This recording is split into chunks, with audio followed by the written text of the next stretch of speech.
Is this live? No. Don't you worry. We are not live. We are a recorded podcast here. Welcome back, boys and girls, to a new episode of Hey Big Head. Julie, before we get into who we have on, I just want to ask you a question. Is this the best job you've ever had in your life? It is. Yeah, it is the best job. Sorry to previous employers if you see this. I don't be sorry. The reason, I can tell you why this is the best job, because we have some incredible fucking guests on all around Las Vegas, and today is no exception. To the point, do you want to do the intro? Because I know how excited you are for today. I do kind of want to do the Go intro. ahead. Hit us up. So, today, everybody, we have Marc Marrone, who is an esteemed chef historically. However, he did just open a new project that we'll get into a little bit later called Diamond Spur. It's more than a butcher shop, as he will explain later. You'll be able to get all of your beefs and meats, and even me, I don't eat beef, but I've heard a lot about the chicken and stuff as well. So that's exciting for me.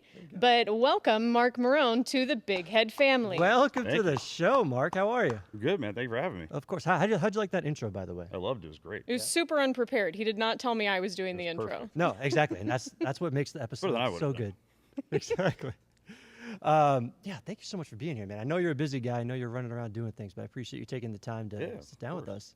Thank you for having me. So, obviously, you have the new spot that opened up, and we're going to dive into that. You're obviously well established, but I want our listeners and viewers to learn a little bit more about you, if that's all right. You built you really got your big start working with Tao back in the day, right? Yeah. How old were you at that time when you got involved with them? I was brought on as a chef at Tao New York, the original Tao. I was 23 years old. Wow. Yeah, it was a big opportunity. It was one of those jobs that I had no chance of getting. At least I didn't think I did. And I went in for the stage, and it was a Friday night. It was a Friday, right? So I roll into this stage. It's like 10 o'clock in the morning, and there's a little thing hanging up, and it's like 627 covers. And I was like, oh, is that how much we have for tonight? And the sous chef at the time looks at me and goes, no, man. He goes, that's lunch. He goes, it's about to happen right now. And I was like, oh, I'm so over my head. You just got thrown into it. I was like, cool. What do you need me to do? He's like, you're going to have to figure it out, man. I was like, all right. Just watch this restaurant get slam busy. And I remember standing there in awe of just like the operation and what they were doing. And it was this basement kitchen in New York City on 58th Street. And it was like, I'm convinced the ceilings were probably 6.5 feet. They were like low ceiling basement. I'm watching like produce is stacked to the ceiling every, in the morning. By the end of the day, it's prepped out, it's sent out. And I was just, I was in awe, and I got the feeling that they do these stages, and most of the chefs that did them were kind of just like, no chance I'm doing this, man. And they fucking bail, right? I loved it, and I loved every minute of it, and ended up basically they invited me back the next day and the next day, and they offered me a job, and they're like, cool, have at it. And I was like, I still have no idea what I'm doing, but let's go. And it was one of those things where the company had just, Tao Vegas had just opened, Tao New York was kind of skyrocketing, so it was in Tao New York, and we're getting busier and busier. It was one of those jobs that was kind of like everyone had an opportunity to grow with that company at the time. And it was if you took it and ran with it, you did. So I started there, and then Vegas completely ramped up pretty heavy. Tao Vegas took off like a rocket and became the highest grossing independent restaurant in the country at the time. That's incredible. LAVO just opened, and LAVO stutter-stepped a little bit out of the gate.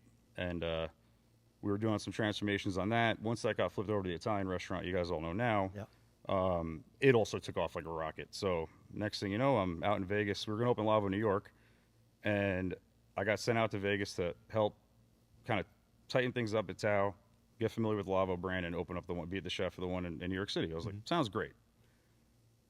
I was supposed to be here for 90 days, and that was about 17 years ago.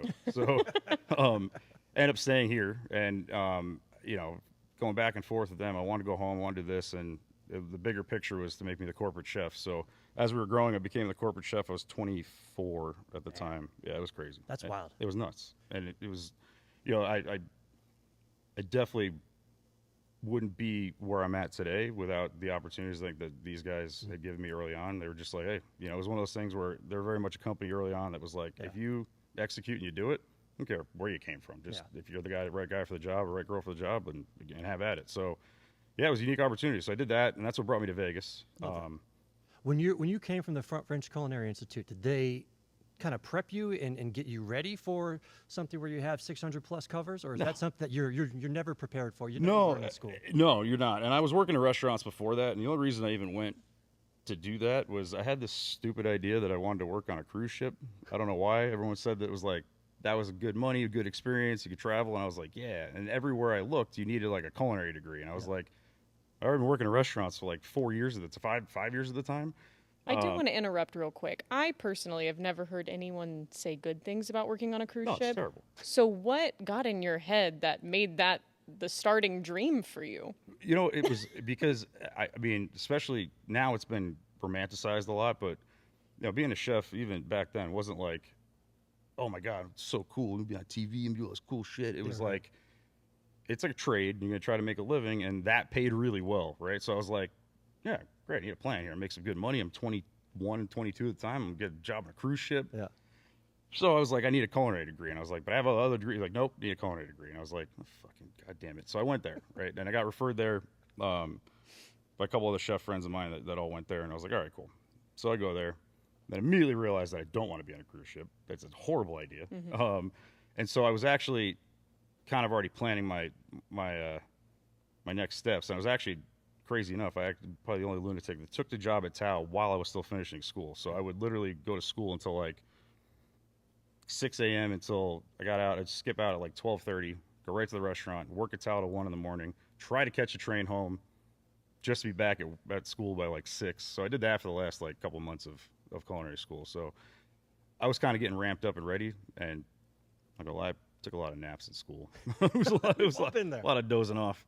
But yeah, so that was nothing at school prepares you for any of it. And I also, you know, I think I'm the antichrist for culinary schools, but I think that, you know, the biggest mistake anybody can make really is just get an idea in their head they want to cook for a living and go right to culinary school. It's not fair to you. It's not fair to anybody. Like, it's an incredibly large bill you end up getting stuck with, and you know, and you don't really know you love this job until you do it. And the only way, and I mean that not like some guy telling you to make, hey, here, you're going to spend 3 hours making stock. It's get in a restaurant, understand what it looks like, the prep, to actually get thrown to the wolves, and either you love it or you don't. Like I said, that first day at Tao standing there, I was like, I love this place. Yeah. I love everything about it. It was fucking chaos. It was nuts. It was loud. It was madness. Do you miss the chaos? I mean, obviously you're in chaos, but you're in a different role now with chaos. Do you miss that chaos of the early days? I do. I mean, I think I always, I do. Yeah. I think so. I think,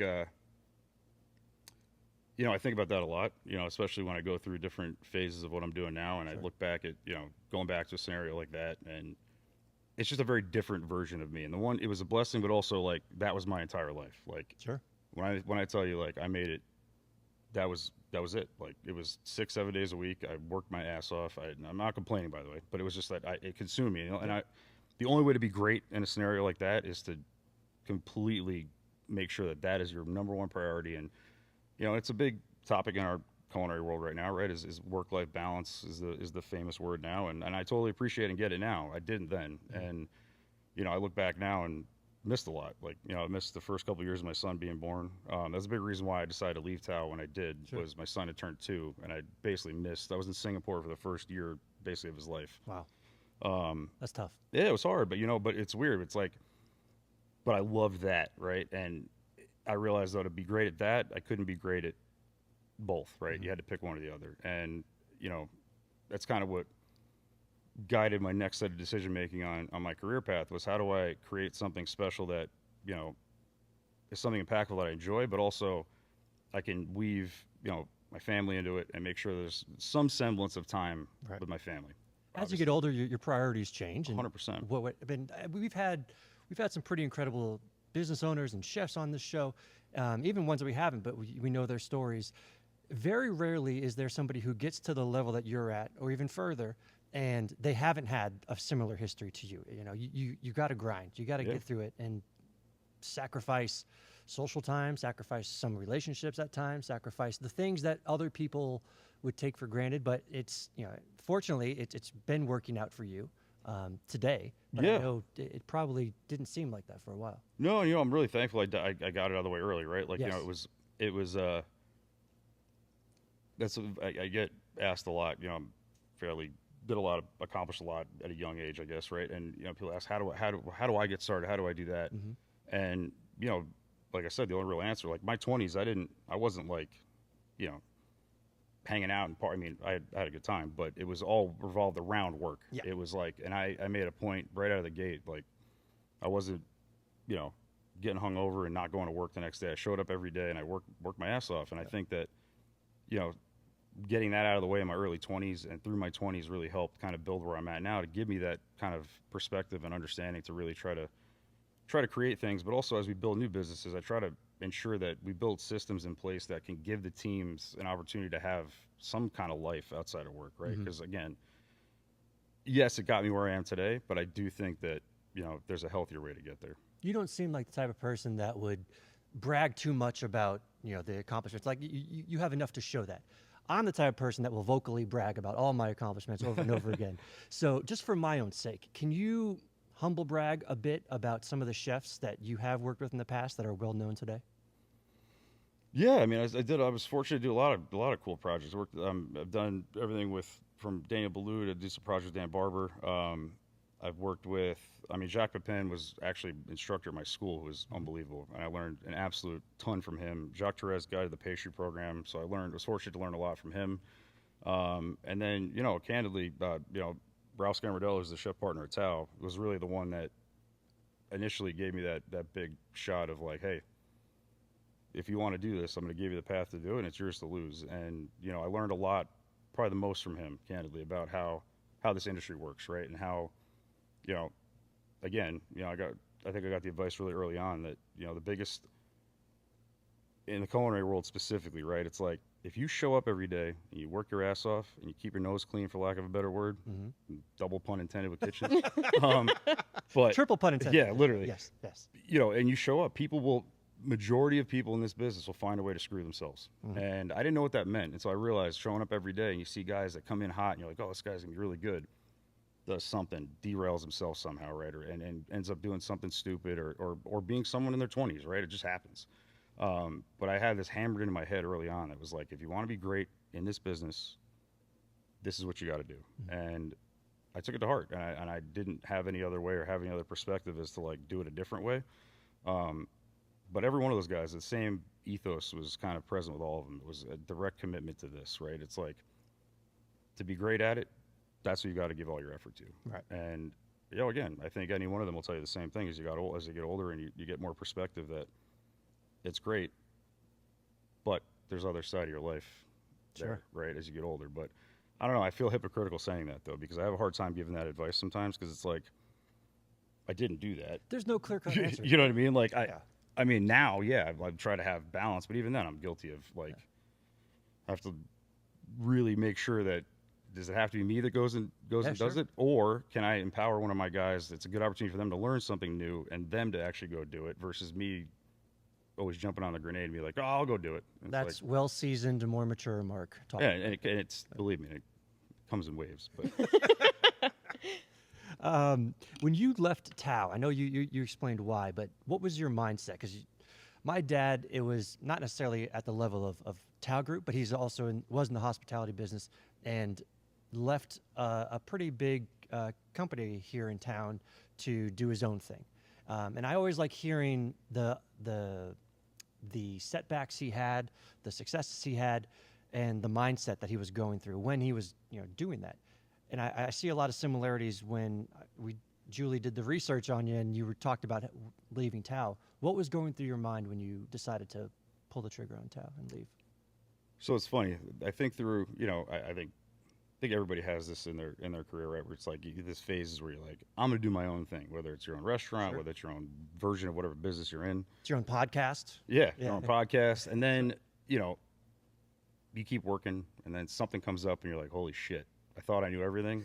And that happened to me a lot at Tao, right? It was like, not that I knew everything, but that I was equipped and I had, you know, gotten the right experiences to be able to be well-rounded enough to do my own thing. And, you know, I felt that way a little bit. And then LAVO Singapore and Tao LA was the last two giant projects I worked on.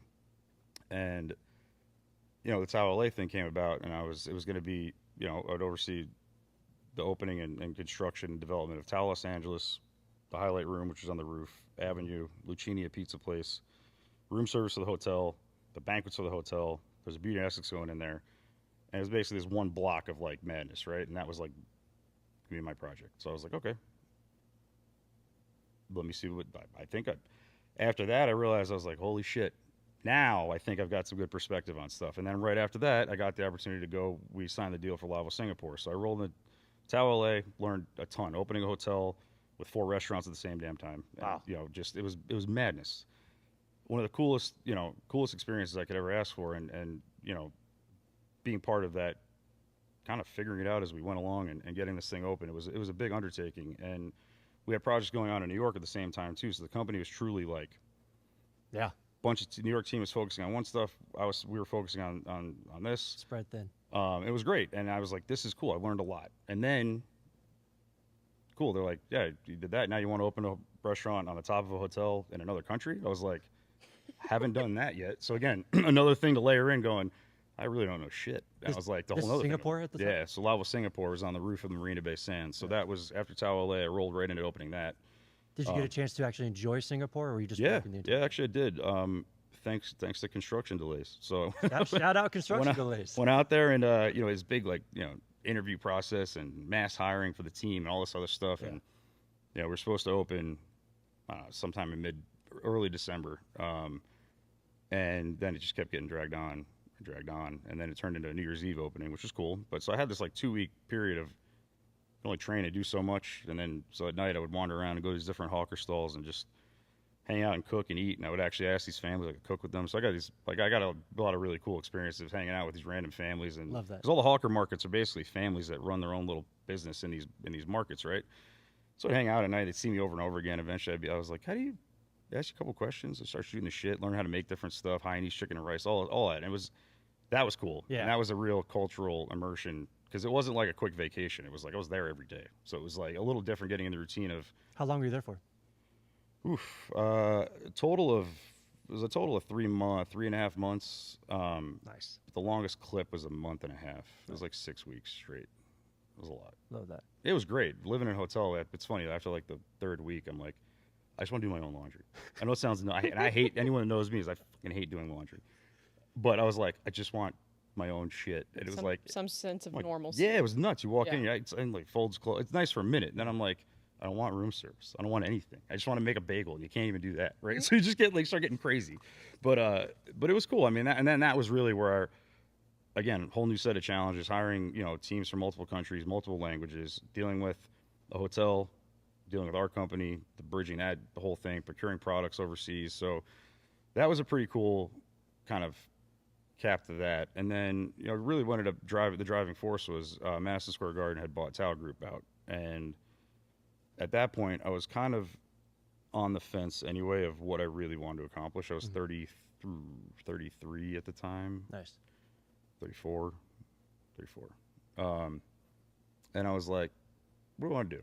And the MSG plan was to open more Taos, right? It was a Tao Chicago, the Tao Mohegan Sun, a bunch of Taos in the pipeline. Yeah. And I was really fortunate to be, really heavily involved in driving the concepts of the team on Tao Downtown, Tao Los Angeles, Tao Vegas, the original Tao New York. And I was like, I just don't know if I want to keep opening the same thing for the next 5 or 6 years, right? And that was no insult to them. I just wasn't at a point where I was like, this is my chance. If I'm going to do something different, this one I would do it. So yeah, I thought long and hard about that one. I think I typed my resignation email probably 4 times and deleted it.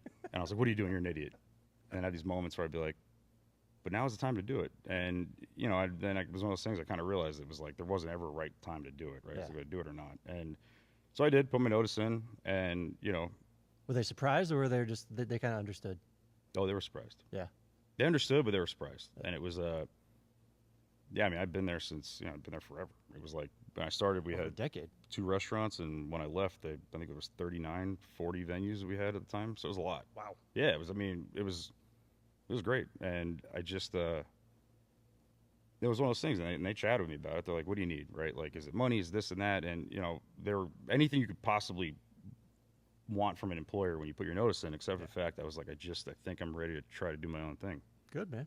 And yeah, and that's kind of, I was going to take some time off, and I was like, I'm going to take like 6 months off. I'm going to relax, hang out with my kid, So Could you relax after being so? No, of course not. no, so I started going to Golden Knights games all the time. I had nothing else to do. And then sure, Hell of a way to. so I'm sitting there looking around. I'm like, really cool to do some food in here. Yeah.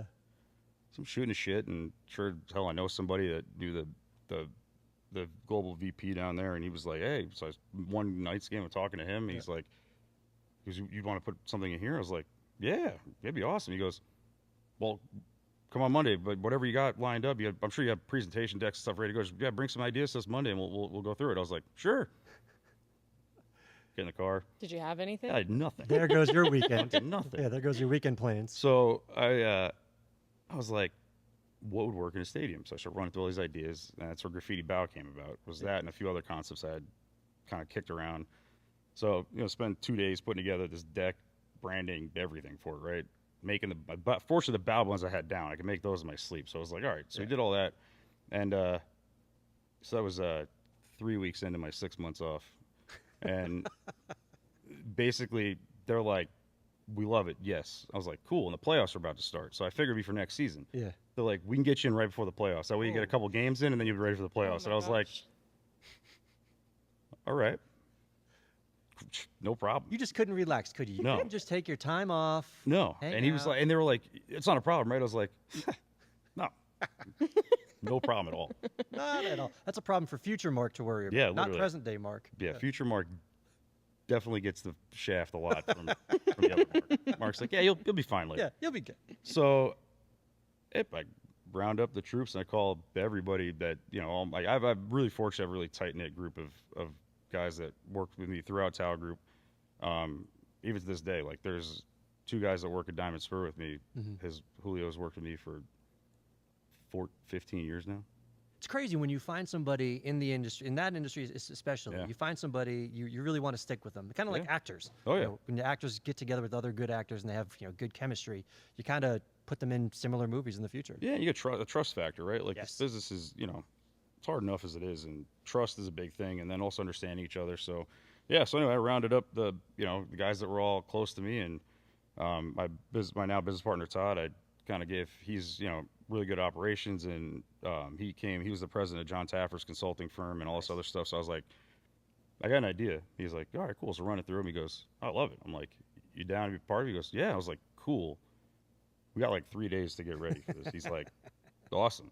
So him, we got a couple of guys that were working part-time at Tao doing other stuff, and we were making bao buns all night long and getting ready for these games and loading them in my car and driving them over there.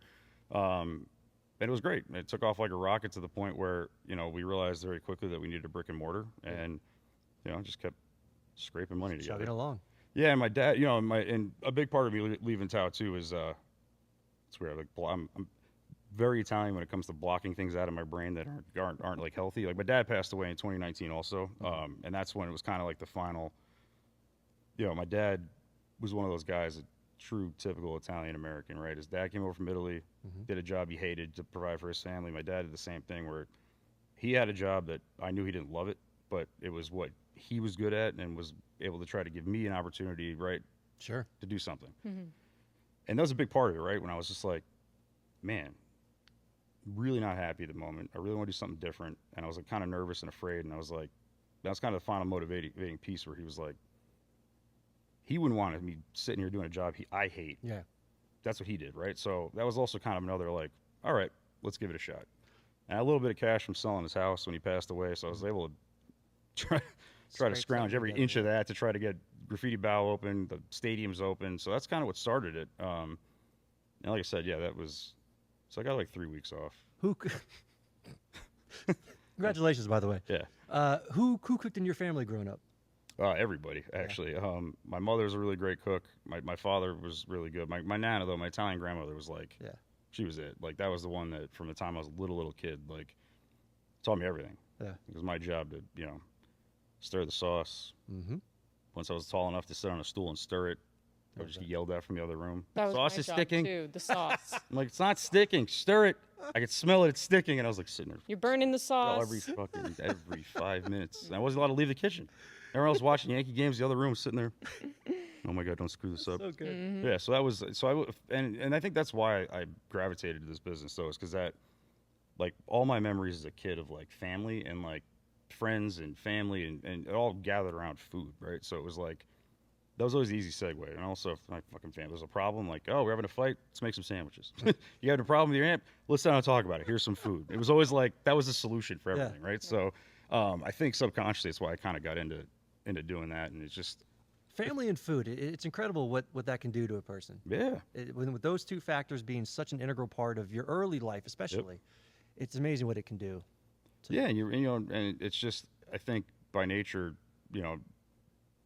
it's crazy to sound like I because of that, I always enjoyed, like, I get more enjoyment out of like hosting people, cooking for people. I don't really eat a lot, but it's like but I like that.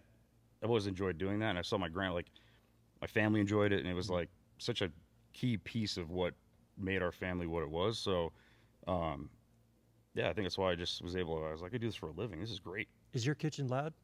Loud? No, No. not really. Can be. I'm not a big fan of. That's where I still get some of the old school, like the old restaurants back in the day of like quiet kitchens, things like that. I mean, our kitchens are exciting, they're fun, but I don't like playing music in them and that kind of stuff as much. I just don't.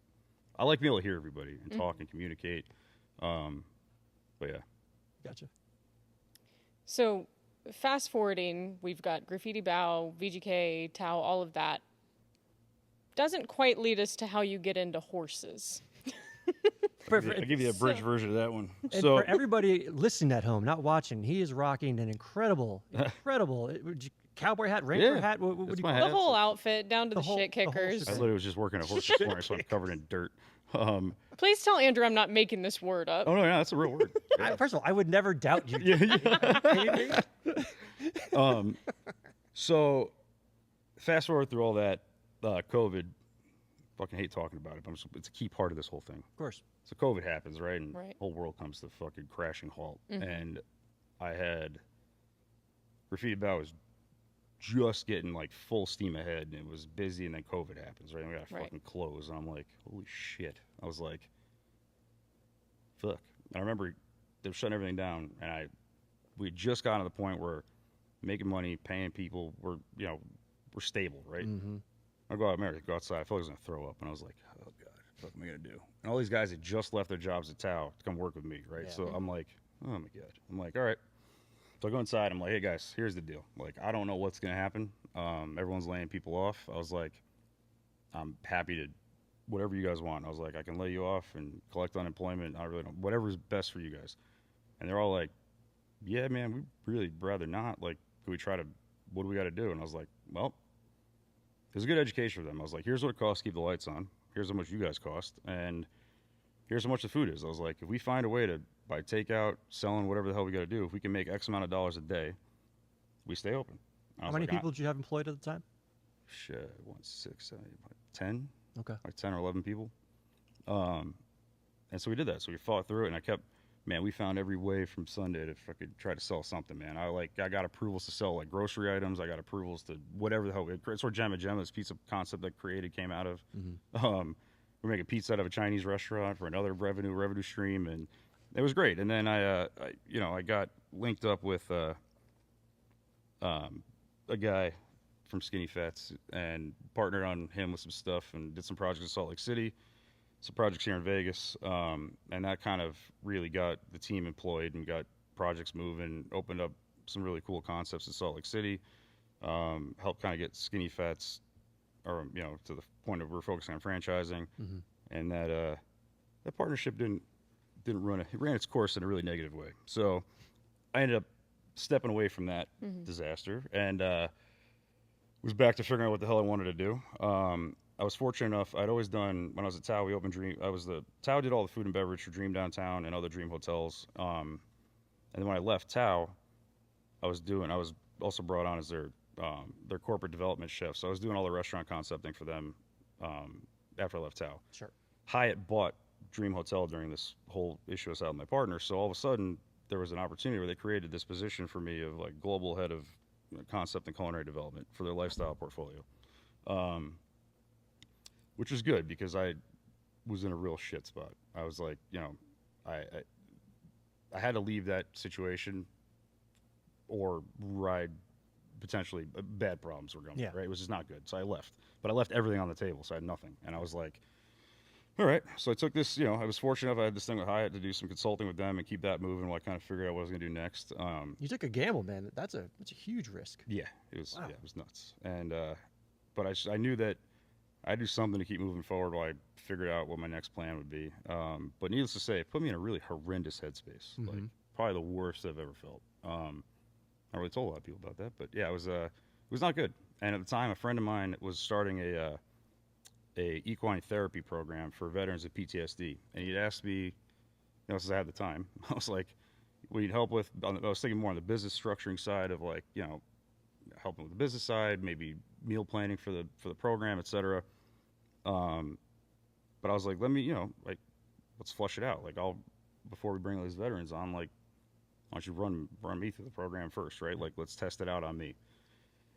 So we adopt this wild Mustang, this horse that's kicking and biting and screaming and fighting, and I'm like, what are we gonna do with that? And he goes, you're gonna train it, you're gonna ride it. And I was like, sick. I was like, cool, man, whatever. Yeah. At the time, I was like, I don't know how this is therapeutic, but whatever.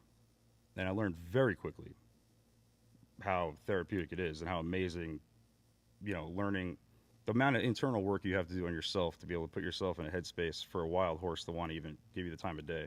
Right. And so I realized that, I was working through a lot and I was in a really horrendous headspace, and also realized that I've been carrying a lot of shit like everyone else in this industry does. We're just always taught to, like, it's okay. Deal with it. Just bury that deep down inside. You'll That's be fine. right. Just keep pushing it down. You feel good, just bury it. Just. So I realized, I was like, holy shit. I was like, this has been really healthy and good for me. And also something that I didn't realize, I kind of had a natural affinity to training horses. So I kind of dove headfirst into that and started training this one horse who I still ride today, and then started taking on the training for the program and developing and training all these wild horses that we're adopting, vetting them, and doing all that stuff. And through that, I was like, I needed some space for horses. Like, I wanted to find, like, there's government grants. I was like, I want to find a grant, secure some land, a couple 100 acres, so I could adopt more horses, put them out here. And so one of our sponsors in our program had introduced me to this lady named Cindy, who is an incredible rancher and really great at navigating grants for the USDA, for the government, for land, all that kind of stuff. So we initially spoke on that, where I was going to help her navigate, how do I secure some land, how do I do this? And then through that, we started talking about her, beef and cattle ranching and the industry. And it was right when beef started to get a little wacky a couple of years ago. It wasn't as bad as it is now, but it started to get a little... What do you mean wacky? Like, price-wise. Oh, really? And it started to get real expensive for no damn reason. And it was like, so I was talking to her about it. And her whole thing was focusing on regenerative ranching. All the ranches are Audubon certified, so that means that, in essence, it's got to work with the wildlife around it. So it can't be a business that impedes on wildlife. In fact, it's got to be working with the wildlife and everything around it, right, to be Audubon certified. Like that. So City's big thing was focusing on land conservation and restoring land, and through regenerative ranching. So it was kind of a win-win, and it got to the point where, she's like, I don't want to deal with selling beef. She's like, I love ranching. I love this. That part of it is where it loses its love for me. I was like, great. So we going back and forth and, had some ideas, and long story short, we fast forwarded to partnering up. My partner, Todd, from Graffiti Bao, her and I, the three of us decided, there's a unique opportunity to take this vertically integrated model of regenerative ranching. We own the own processing plant, we own the ranch, we own the cattle. Where's this ranch at? Or where's that? We have four. The one main ranch, we have a big 30,000 acre ranch in McNeil, Arizona. That's the newest of them and the biggest one. We've got a smaller ranch in South Dakota. Our processing plant is in Sturgis as well, so that's where we process and butcher and do all the stuff for the animals. Okay. And then we have another ranch in Missouri that's got a little smaller ranch, probably about 500 or 600 head on there. And they're all kind of spread out in areas that we're focused on land conservation. So how we landed with them, right? That's great. So we ended up kind of deciding that it's a win-win to do this correctly, and if we do it right, there's an opportunity to take this model and show the world that regenerative ranching and ranching in general isn't this environmental and economic problem that they make it out to be, right? Everyone's, I'll be candid. I know Bill Gates loves to tote this, like, ranching's like the worst thing in the world for the environment, and methane and all this other BS that they spew. I got real excited when I realized there's an opportunity to kind of debunk that and really show people that ranching's not the problem. It's how big companies handle it, right? Feedlotting cattle, for example, right? Like, that's the big issue. So when he refers to, the environmental impact of ranching in a negative way, it's like, again, you take, how big is this room? 1,200 square feet, maybe. They would probably put 75 cattle in here without Oh, even blinking an eye. God. That's awful. Side by side, jam them in here, and force feed them shit, sweet feed, corn, all this crap for the last 90 days of their life. And that is where I guess you have an environmental problem. Yeah. But again, if I crammed 1,000 people in this room, it'd be pretty fucking disgusting too, wouldn't it? Like, Be it's not, miserable. the problem isn't ranching. The problem is how you're handling the animals, right? Right. So, because the contrary to that is, grazing animals put on this earth for a reason, not for us to initially eat them, right? They were put on this earth for the way they regenerate land, right? The way they graze. Their whole grazing process is, eating grass, defecating it, the seeds come out, they get fertilized, birds pick them up, the whole 9 yards, right? Encourages water, and it's a really good thing. So we try to make sure that we focus heavily on the regenerative ranching piece of it. And the unique scenario that we have, again, is we control the animals from start to finish. So we birth them, we raise them, we process them. No one else touches them at any point. Most of the ranching world today is either you've got, cow-calf operations where it's ranches focused solely on birthing cattle, raise them to a year old, they sell them at a sale barn at a year. Okay. And then there's specialty ranches that finish them, right, for the last year. Those are the ones that also end up a lot of times using the feedlots, et cetera. But those are two separate businesses, right? And then the third piece of that puzzle is processing. So a lot of ranching is one group bursts it, raises it for a year, the other group buys it, finishes it for a year, and then sells it or brings it to a processing company that processes it, kills it, butchers it, and either distributes it or gets it out to the stores. Right. Not a great model from jump.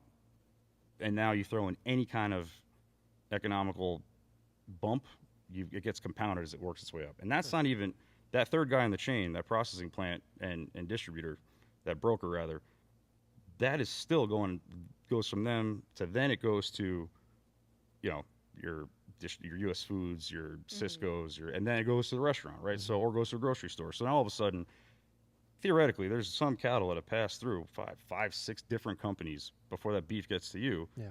And again, now you have these issues of everyone's got to make something on it, right? The rancher and the end user are the ones that get screwed in that scenario, right? Sure. So, we realized that the unique scenario of, like I said, of being able to birth them, control them, process them, and self-distribute them, could be a really great model. So as beef prices started to really get out of control, especially in the last, 2 years, has been insane. I kept asking Cindy, I was like, we're good, right? Like, she goes, Financially? as far as like, do we need to charge more? She goes, this is where we're at. Like, I mean, you see it, like, those are our costs. We're not relying on anybody else really. So, we decided, to really, we started with the direct to consumer, like online sales, Sure. Which is good. But then, we learned also, like anything else, like Force of Nature and Butcher Box and those companies, they just inundate the market with ads, right? So their whole thing is they'll pump $50,000, $60,000, $75,000 worth of online boosted ads to try to get that in your face, which is, I get it. Listen, That's business. it's business, and it was definitely a business that we weren't going to compete in. And I was like, no matter how good our story is and no matter how much, we try to get the message out, until it's something tangible people can see, we realize that I don't think it's going to get it was getting legs, but not the traction we really thought it needed and deserved. So I was like, I think we need a butcher shop. Doesn't need to be everywhere, but just something that shows, you go online, you're like, hey, another beef company. Oh shit, they actually have a location that exists, so they're real. Versus like, sending money to some fucking website and hoping meat shows up, right? Exactly. So it's like, and so then we kind of pivoted and started looking for spaces, and you know, I really, it kind of brought me back to, I was visiting my mom actually back in New York, and I grew up in New York City, and I used to go to, like, where we shop is on Arthur Avenue in the Bronx. That's where my family, like, that's where we went grocery shopping, right? That's where we got food for the weekend. And, you know, if you haven't ever been there. I've been in my brother's in the Bronx. Yeah. Oh yeah, so yeah, Arthur Avenue. It's the sense of community in those places is what I grew up with, right? And it's the one thing I noticed definitively coming to Vegas. It just doesn't exist. Yeah. And not anything against how Vegas is or was. A lot of the West Coast that never really reached that. It's just different, right? Like you've got, you know, especially the Italian American side of stuff. You've got these like really concentrated hubs of families that are rooted in a neighborhood since they came over here, and you know, they each specialize in something, right? So I'm used to going to Arthur Avenue, like going, especially with my nana, right? Like you'd be a line out the door, walk right in, walk right around, guy would come around the corner, Mrs. Marrone, here you go, I got your stuff ready for you. And it was just, I remember that feeling of, and no one in line getting mad about it, right? It was just like, oh, well, of course, little old lady gets her stuff first. It was just this really unique, I don't know, synergy of community there. And I just, different time, different era for sure. yeah, but I thought that, you know, I was really thinking through that, and Todd and I were talking about it, and I was like, you need a catalyst to create that sense of community, right? It's really hard to just make it up. But now everybody, whether you make a couple $1 million a year or you make, you know, below minimum wage and whatever it is, nobody's happy with how much food costs right now. Sure. That is a common thread across the board. People feel like they're getting ripped off. And now the lack of trust, right? You have no idea what labels you can trust, what labels you can't. And so I was like, I think this could be that catalyst that if we do this right, we can create a market that truly honors the value-driven, great quality, and a sense of community. You know, I'm hoping that this can maybe be the driving force that can maybe force a little bit of community feel, right? In a city that's really hard to do that in, right? It's a transient city. Transient as people live here, but then also as far as neighborhoods go, like I'm guilty of it too. I've lived in the Southwest for, I don't know, fucking 10, 11 years. I'll be honest, I don't really leave it a whole lot. You're in your bubble. Yeah. Is that why you chose Southwest for Diamond Spur? It's a big part of it, yeah. Because again, only because that and Graffiti Bao had a lot of community interaction and people liked it a lot, and our kind of baseline clientele from that are in the area. And I figured, I was like, oh, we're gonna do something. And I've been doing projects outside of Vegas for a while, and I was like, well, I'm gonna come back. If I do it in that neighborhood, at least I know that, you know, there's some semblance of like foundation of people excited that something's coming back. And again, the population density of like neighborhoods, it was like, especially where we're at, I think that most restaurant guys, even myself, would look at it and go, why the hell would you put a restaurant behind a gas station like that? But this worked here. And I was like, it's smack in the middle of the back exit of Rose Ranch. You have that Huntington Cove, whatever that neighborhood is, right here. You've got another, like, there's like 4 entrances to neighborhoods within like a block. And I was like, I think this is it. Like, this is what you want. People either coming home or, you know, between lunch and whatever they're doing, but it's like right here. And also you're getting gas. Yeah. Crazy enough. They don't have to go out of their way to get to the butcher. That's it. So we gave it a shot, and it's exactly what it did exactly what I was hoping it would. Do you have regulars already? I mean, you guys have only been open for how long now? A month. It's our 5th week. 5th week. So are you having regulars already that you're finding? Yeah, candidly we are, and I'm great. That's the one thing that I've been blown away with about. I was talking to Eric about it. I was like, dude, he sat there too and seen it, where it's to the point now where there are regulars that we have that come a couple times a week, but now like the regulars and the other regulars recognize each other that never knew each other before, and you see them interacting, and I'm like, this is it. I was like, this is the small microcosm of what I was trying to hopefully accomplish. You're building your own little community there. Trying, and I think that, you know, and I think the big piece of it, in a lot of ways, like I said, listen, I think it's everyone's got their own opinions on stuff, but I think a big part of it though is, you know, you can tell the team, everyone there buys in, starts with us buying into it, right? And all the team buys into what we're trying to accomplish, and they give a shit about what they're doing, right? Okay. And whether we're making food, whether we're butchering, whether we're taking care of guests, whatever it is, you know, hospitality doesn't cost you any more money. Right. And so we approach that with the same kind of gracious hospitality we would for a full service restaurant that they've all worked with me in. Yeah.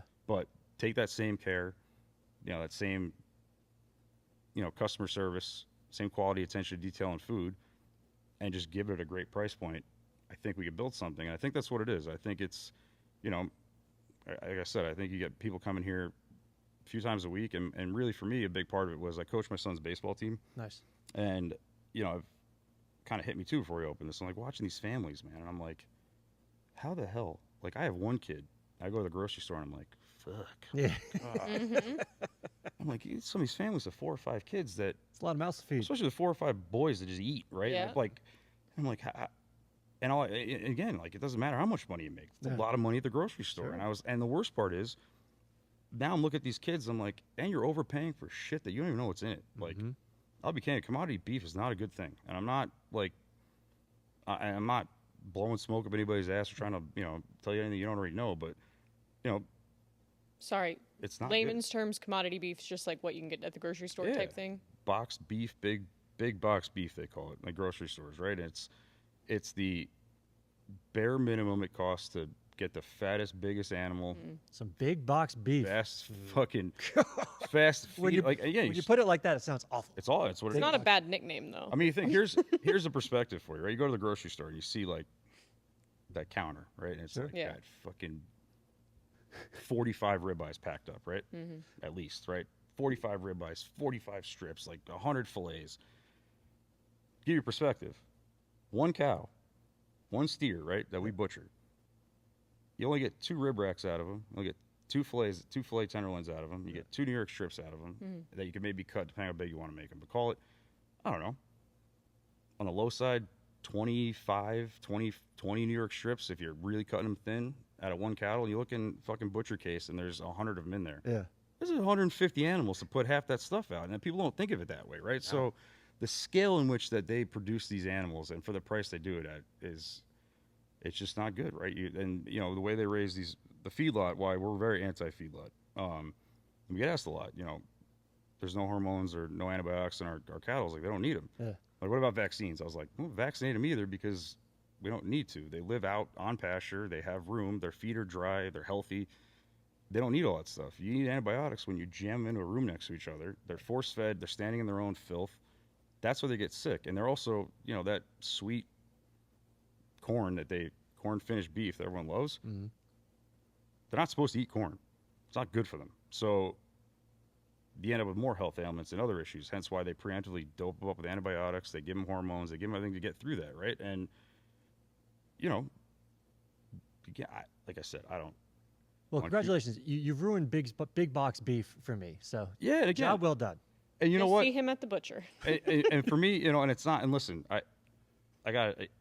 respect. I don't want to ever hurt people's businesses, right? But what I do think needs to happen is be more transparency though in what you're eating, because you would never know that, right? Looking at a label at a grocery store doesn't tell you that. It just got a stupid sticker on it that says USDA choice or whatever grade they put on it. Doesn't tell you what's in it, right? In fact, it's the way labeling has kind of been working is if it doesn't say anything, it could have anything you want in it. But if you want to make a claim that it doesn't have something in it, you got to go through all these hoops and jumps and tests, which kind of tells you a lot, right? So the less on the label on the package usually it's not a good thing, as crazy as it sounds. Yeah. I mean, for us, like for our USDA, anytime we want to print a label, if it says no soy, no hormones, no antibiotics, every time, and they know us, right? So we have the same USDA inspector. They know our ranch. We still got to do the same process of they vet it, make sure that it's accurate, make sure it's true. And we take that very seriously, and that's a big thing. So I think, again, it's less about, do you want to eat it? Great. I'd be a lie to tell you that I haven't bought beef at a grocery store. I'm not above that. Sure. But I think the more, we try to, again, but now also it's not cheap anymore. That's the kicker, right? Yeah. There's one excuse, I think. Listen, if you're short on money and your value, you need to, you can afford. But when the only option you have is that, and it's expensive, that's where I kind of started to have more of a moral problem with That's it. fair. I've That's good. Oh, I'm sorry. I'm glad you have your stances. Yeah. And your lines in the sand that you stand by and you don't cross. Yeah, and again, and like I said, it's giving people options, right? And that's what we try to do is to give people a little bit of education, a little bit of peace of mind of what they're eating, but more importantly, just ensuring that you know what you're getting. You've been open for like 5 weeks now, Yeah. and I'm a friend with a lot of local influencers, and a lot of them have gone in, and obviously, they say incredible things. What are some of the? I mean, I've seen you had a chicken parm there that you're selling. I heard that's incredible. What are some of the top selling items that you have there that you can get for dine in or takeout? Yeah, so a big part of what we wanted to do on this butcher shop, again, being being from the restaurant side, I was like, I have some food offerings here, right? So Yeah, we sure. basically kind of put together the favorites, right, of what I think would be kind of a fun deli butcher staple. Right now, we do a really great chicken parm. I love, and I've actually John Arena from Metro Pizza is making our bread for us. Oh no shit. Well, yeah, because again, the big thing for me was again, grow up in the Bronx, like that sesame seed semolina bread is like Yes. a thing there. It doesn't fucking exist anywhere else. Like, Why doesn't it exist? I don't know, but I worked on developing a recipe for it and baking and making it in my restaurant at my Italian restaurant I had, and Yeah. and I was coming here and I was like, how the hell? And I was like, I reached out to the bakeries in New York and I was ready to fly it out here and like ship it frozen, and I was like, this isn't efficient. Yeah. And John is other than incredible pizza maker, he's an incredible baker, and being from New York, I was like, he'll know exactly what I'm talking about. It was just, and so sure enough, he was, already had one in the works in development, and it's exactly what we wanted it to be. And, so now he makes the bread for us. That's so cool. Yeah. So it's kind of the whole package. Then we also do a chicken Caesar sandwich, which is basically like a breaded chicken cutlet with like a chopped up Caesar salad with like bacon, collaborated chili, mayo. It's really good. So would you say a lot of your menu is, obviously meat influenced, but also somewhat Italian twist? Yeah, to it? definitely Italian American influence in there, like the market side of stuff. Stock in the case with different. If we don't make it, like Bianco di Napoli tomatoes, organic pasta coming in from Italy. Yeah. Again, trying to really take that Arthur Avenue inspiration and just kind of sprinkle that and tie that into all the offerings. But Do yeah, you guys do an Italian sausage? we do a couple. We do a pinwheel sausage, a hot one, a mild one, all the good ones. Yeah, so we do that. And then on the other great deal of ours too is we do a steak frites. It's $17.99.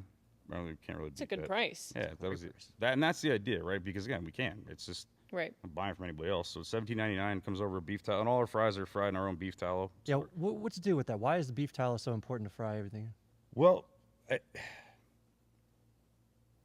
say it's better for you. I think it is.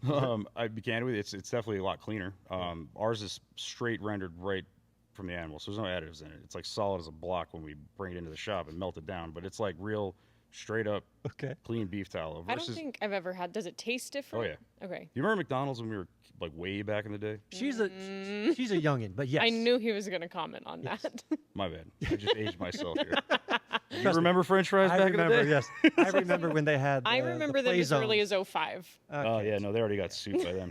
So before that, so McDonald's really got rolling. It was a beef tallow, originally it was beef tallow, and then it was a beef-based frying liquid that they fried their fries in. That gave it that they were really fucking good until the whole nation of people that really were pretty offended that they were eating beef and not being told about it. How dare you? I was like, yeah, I could see that being a problem. And it was like, but yeah, so basically they got sued because they weren't disclosing it was beef, and everyone thought that's potatoes. I'm good. Right. So obviously religious issues and everything like that, didn't work out so good for them. Yeah.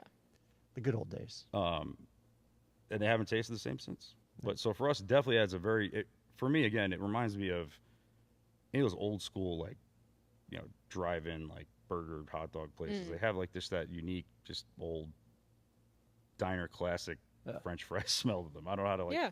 They're really good. They give a nice beefy, earthy flavor to them. Yeah, they're great. As opposed to again, oils are another. I'm not gonna go down the seed oil thing. I'll be honest, 'cause I don't even know enough about as well versed as I am in food and everything like that. And You know what you know, and you know what I you don't know know. shit. I still couldn't. Someone asked me the other day. I was like, "Why are seed oils bad again?" Everyone's like, "Oh, how do you not know that?" And I was like, "Never mind. Forget it. I didn't mean to ask."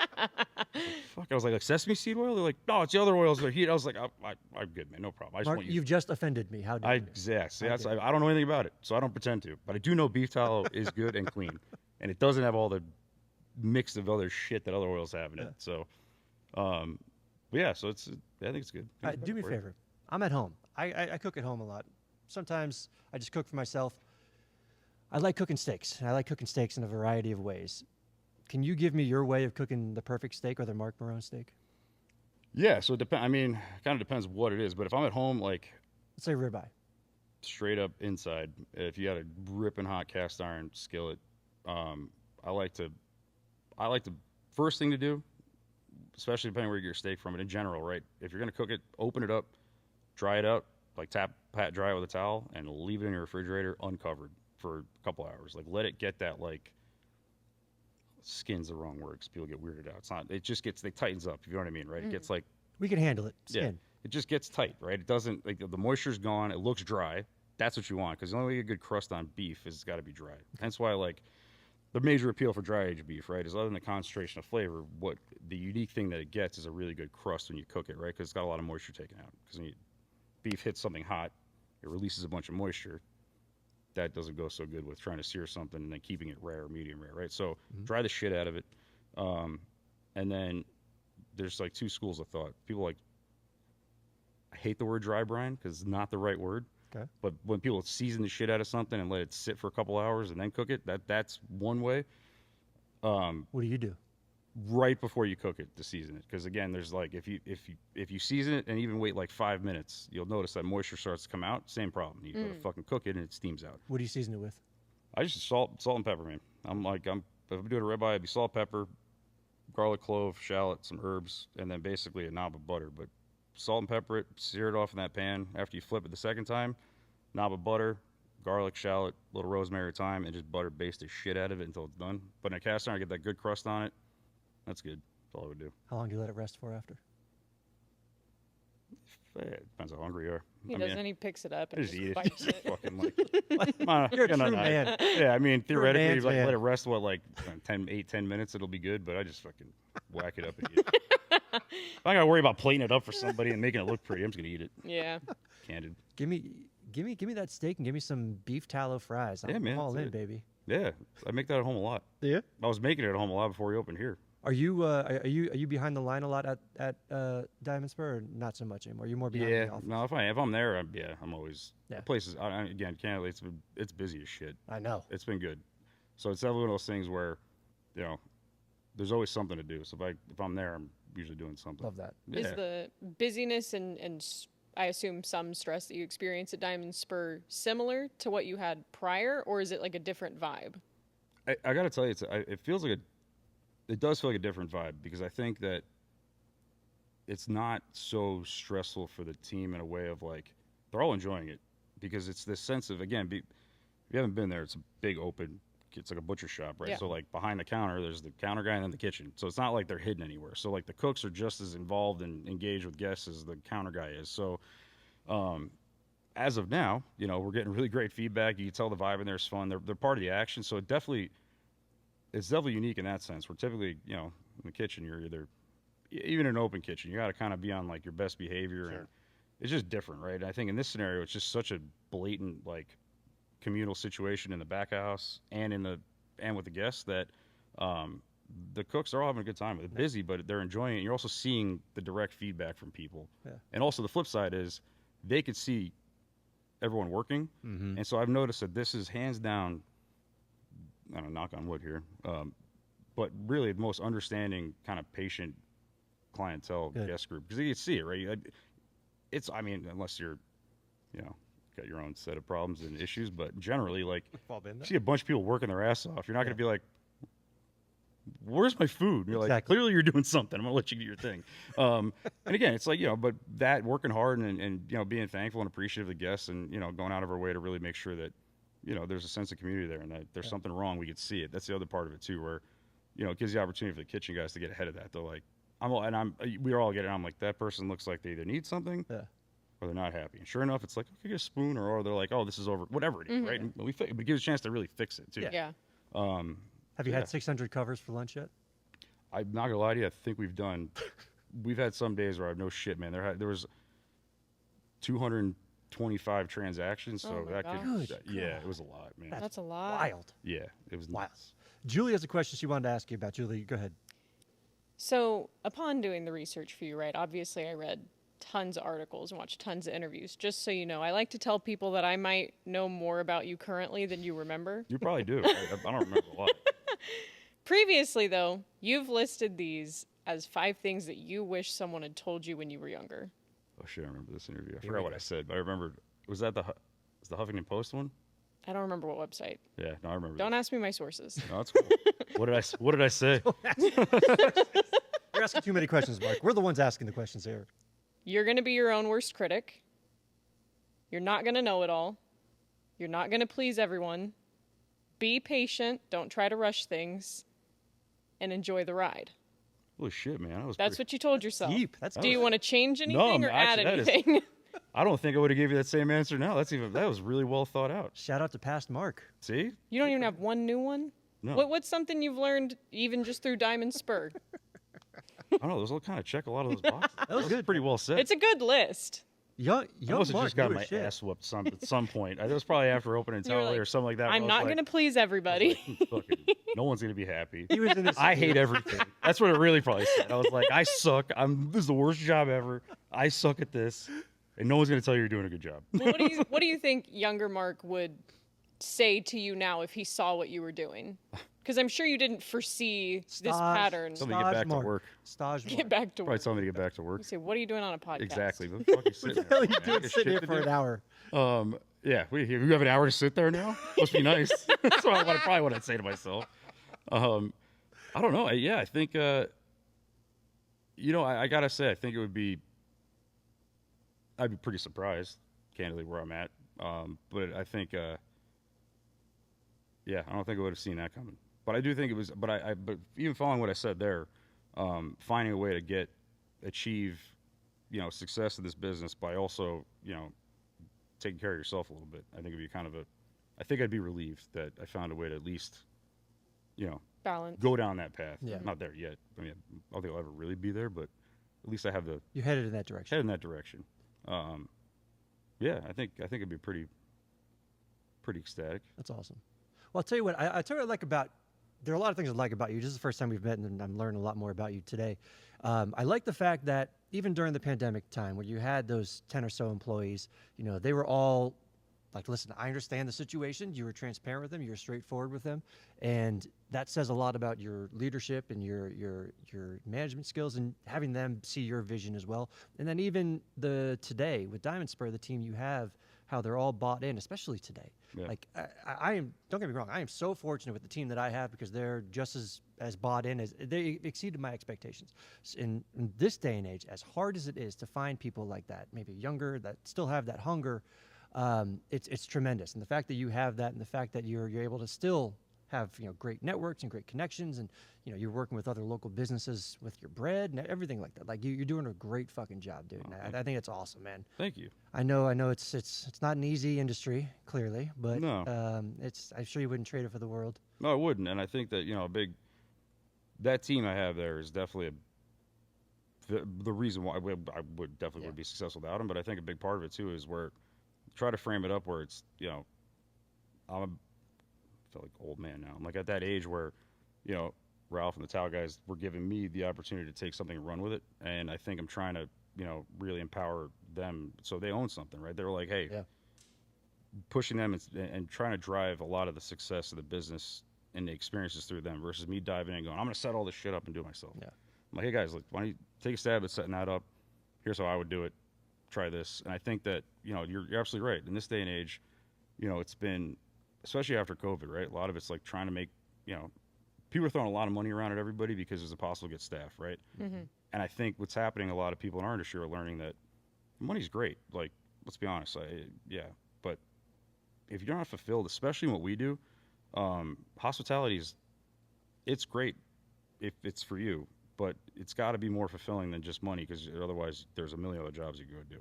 Mm. So I think what's happening a lot of times now is that people are looking even on the employment side, right? Something they can believe in, I think, and hopefully buy into. And, we have an opportunity to hopefully, we're trying to really affect a real change here. And I think the team buys into that, and they get to play a direct role in that and making sure that we empower them to do that. Love that. Yeah. Chef Marc, man. Diamond Spur Provisions and Meats down on Fort Apache. You're right by Fort Apache and like Blue Diamond, right? Yeah, a little before Blue Diamonds. Yeah, like, was that Sunset and Fort Apache-ish? Yeah, right behind Rose Ranch. You guys are still busy. When's the best time to go in to get some food? I want to try this chicken parm. I want to try all the. We're pretty efficient, but probably the lull in the day, and I'm going to say this, probably get busy now, is like between like 2:45 and 4:30 is usually pretty. Like late lunch. Or late lunch is like kind of That's fair. It's a little more transient. People are coming in and get stuff to go, but anytime you want to come in, let me know. That. I want to get some of that merch. I want that shirt. I want that we're shirt. going to start selling these guys too. What about the hats? You sell the hats? Not this hat, but I do have hats. Oh, good. How much for that hat? That's a lot. I'll buy that. Yeah. That's more expensive. It's a nice hat. Well, Mark, this is fucking awesome, man. Before you go, do you mind? You have your bodyguard here, Eric Gladstone, who friend of the show. Do you mind if he comes on too and chats a little bit? Because I just have a few things I want to bring up. By, man. I let him out. We let him out once in a while. Do you want me to trade with Eric? He can have the mic. Yeah, do you mind? Yeah. That'd probably be easier. Yeah, I do mind. Okay, yeah. Sit on down, Eric. Get comfy there. Oh, jeez, I Mike, know. of course. You just lost the best part of your podcast, but hey, Listen, the ratings have just plummeted. Actually, Eric's sitting here. If it, we're asking about me leaving town, my mindset, candidly, he was actually the first guy I met with when I was making the decision and leaving. I remember we had, it's now, I forget what is it, Electra now. It was whatever that bar was, the Venetian. Him and I sat down and I kind of just ran through like where my head was at, and I was like, but how do I deliver that message? So Eric was a big key piece of like how do we framed up me leaving Tao and setting up the future stuff. And that's awesome. So that's why I came doing Diamond Spur. I was like, hey buddy, hey, I'm back, and I was like, here's what I'm working on, and it just seemed fitting. So anyway, that was a little. That's Eric and I have worked together for a while. Yeah, that's right. That was really cool. Yeah, I got to I got to know Mark when he was still at Tao, and when I was a journalist. Yeah. Did some stuff with him, and it just blew me away. And then so he connected with me. I guess because he knew that Tao's PR wasn't going to be the right fit. So I knew it was and I had just gotten into PR, so he's like, "What? How do I manage this?" And I was just like, "Let's figure it out." Yeah. Yep.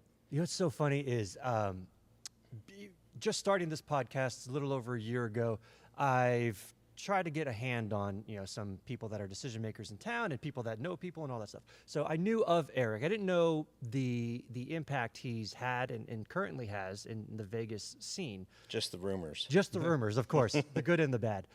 But the one thing I can share is my dad listens to just about every episode we have. We've had Jonathan Jossel on, the CEO of the Plaza. We've had Piff, the Magic Dragon, on. The only time he's reached out to me out of nowhere and said, wow, I can't believe you had him on, is when I had Eric on. I swear to God, this is a true story. It blew my, and I even texted him. I said, out of everybody we've had on, Eric's the one. He's like, yes, Eric is such a big deal. So well done, Eric. There you go. I better send that Zelle, I guess. Yeah. But I do want to. Very flattering. Yeah, Thank you. no, listen, I'm he's glad he was entertained. Oh, he's very entertained by it, absolutely. But I want to talk to you a little bit about Unstripped, because you just had a little check donation. Is that what it was? Or I saw it on social media. So if you could kind of Mark's been in a few Unstrips, and he was back for this one, which was really great. That's kind of how we kicked off being involved together again. Yeah. So every Unstripped, as I think I discussed on the podcast, we don't do it for profit. We take all the proceeds that are left over after paying all of our expenses to local charities, and we identify different local charities every year, ones that are underserved, because we can only donate so much. We want to feel like it's making a difference, So this year we gave away $12,500 to the St. Jude's Ranch for Children, who are out in Boulder City. They do amazing work with children who are from broken homes, and also teens who have been trafficked and things like that. And they really help a lot of people trying to get back on their feet in life. And then we gave another $3,000 to this little project called the MAP Project, which are a bunch of these volunteer ladies who do this crazy thing where they take old shopping bags, plastic shopping bags, and they crochet them into these mats that roll up that like the unhoused can use and carry around, and they're waterproof, obviously, because it's plastic. Yeah, sure. And they're actually soft and comfortable, and so it's something that they can actually. It helps them out in some small way, Yeah. And they literally are just sitting in a room doing it, hanging out and doing it. Yeah. And then we thought that's really cool, and yeah, it's cool when we can make a small contribution like that to someone who appreciates it enough that they're almost freaked out at that amount. We could give that amount to. 3 Square, who are great also, or some other big charity, American Heart Association, and they'd be like, thanks, next. Yeah, right. So it's really nice to feel like we've made some kind of difference with someone. Yeah, that was a great post that you guys had. I loved seeing that. So, and Unstripped is phenomenal. I appreciate that. I know you haven't announced it yet, and I'm not going to break it here, but can you give us a little tidbit or something that we can tease or whet the appetite with the new event that may or may not be happening. It is happening. By the time you have this on the air, it'll be announced. We're doing a new event in the fall now called Vegas Bites. It's going to be October 3rd back at the Palms, same place where we do Unstripped. This is going to be a bookend to Unstripped, where Unstripped is very chef-driven. You have to do a new dish. It's about moving forward and being creative. This is an event that's just going to celebrate the brands and the restaurants that people love in Vegas, the ones that have really made a name for themselves and do things that everyone loves. So it's a really nice kind of corollary. This is something that foodies can definitely enjoy, but if you're just kind of an average Joe and you don't, get off on fancy things, you'll also kind of love it. And so that's the idea with this. We're excited for it. And then lastly, one more thing, Julie, I just want to point out the book we got. We have it in person now, Anything But Nirvana. Julie was very adamant on making sure we had this. And did you sign it yet? I have not signed it Not yet. signed it. Okay, well, we'll make sure. I'm warming up my fingers. Well, this is awesome. Eric and Mark, thank you so much, guys, for Thanks being for having here. me This on. was I so much appreciate fun. it. Thanks for having Mark on. Oh, of course. Great Thanks for- conversation. thanks for mentioning it. Absolutely. Kidding me? That was cool. Marc Marrone, the Marc Marrone. Bet. The one and only.